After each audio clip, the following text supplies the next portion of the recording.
So here's a cool new book. It's a partial graphic novel. Okay, it's called Gabby Torres is the Best Winner Ever. Written by Angela Dominguez. This is a little series about this fourth grader. She's very relatable. It's a very entertaining book. If you notice here, this is why I call it a partial graphic novel. So we have text, but then there are parts that look like a graphic novel.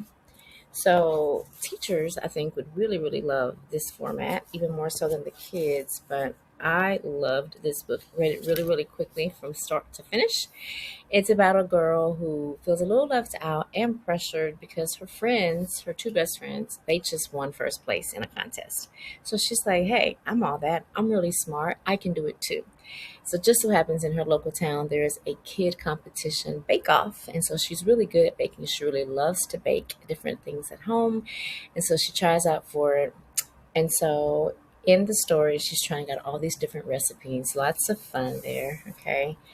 Her family's on board. They help her a little bit with it, but she's having to really problem solve through the financial challenges that come along with baking all these recipes, all the ingredients, and things like that. Will she win? I won't tell you that, but she will be much wiser by the end of the book. Check it out. This is a really good one, a fun new one from Angela Dominguez.